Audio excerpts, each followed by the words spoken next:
Eh bien, aujourd'hui, je suis ici, sous le soleil, à Saint-Macaire, pour soutenir mon amie Florence Lassarade, sénatrice de la Gironde, conseillère municipale de Saint-Macaire, son binôme, Éric Guérin, maire de Porte-de-Benauge, et Cyril Sigana, qui est le remplaçant d'Éric, et qui est adjoint au maire à Sainte-Croix-du-Mont. Voilà.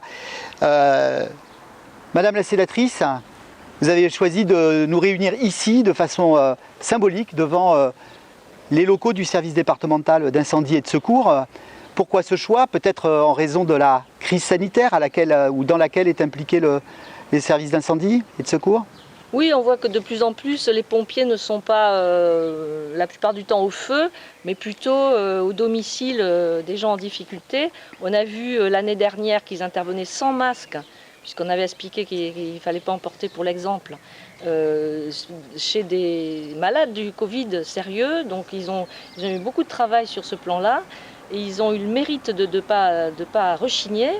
Et le Sénat est intervenu d'ailleurs pour que les collectivités puissent commander des masques, ce qui a permis de débloquer un peu la situation. Et on peut dire que nos pompiers, ils sont là tous les jours en accompagnement, et en remplacement finalement du médecin qui est plus forcément toujours là. À Saint-Macaire, nous avons des médecins, mais on voit bien dès qu'on s'éloigne un petit peu des centres, que c'est les pompiers qu'on appelle quand il y a quelquefois qu'un petit bobo. Donc moi je voudrais leur rendre hommage et dire que nous, pendant la campagne, on est à leur côté. Très bien, vous soulignez là le rôle essentiel des pompiers dans la politique sanitaire, sur le terrain, dans une permanence de continuité de service pour les habitants de votre canton. Politique sanitaire qui était aussi évidemment marquée par un certain nombre d'éléments forts liés à la crise, à la pandémie, à la crise de la Covid. Comment vous avez vécu tout ça ici et aussi comment vous êtes-vous organisé ou en tout cas quel regard pouvez-vous nous apporter sur les problématiques de vaccination dans votre canton? Bon, ce qu'on peut dire de positif, c'est que tout l'arc atlantique a été relativement épargné par l'épidémie. On a eu de la chance parce qu'on était vraiment très en retard d'abord sur les masques et ensuite les vaccins, ça a été un petit peu chaotique le démarrage. Moi au Sénat, j'ai participé à une enquête sur l'hésitation vaccinale d'une part, sur la stratégie contre le Covid et la stratégie vaccinale l'année dernière.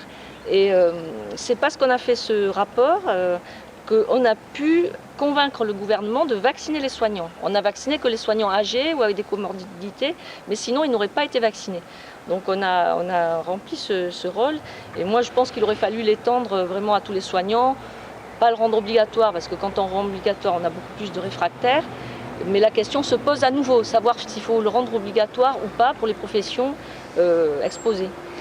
Très bien, écoutez, je crois que dans le cadre qui est le nôtre de ces élections départementales, nous aurons besoin de vos compétences et de votre engagement. À toi, Éric, parce que tu es viticulteur et que tu connais bien aussi ces questions qui sont des questions importantes dans notre Gironde. Et puis Florence Lassarade, parce que on le voit aujourd'hui, il faut que l'ensemble des collectivités travaillent ensemble pour faire face aux grands défis sanitaires qui sont devant nous. Et qui peuvent se reproduire. Et qui peuvent se reproduire.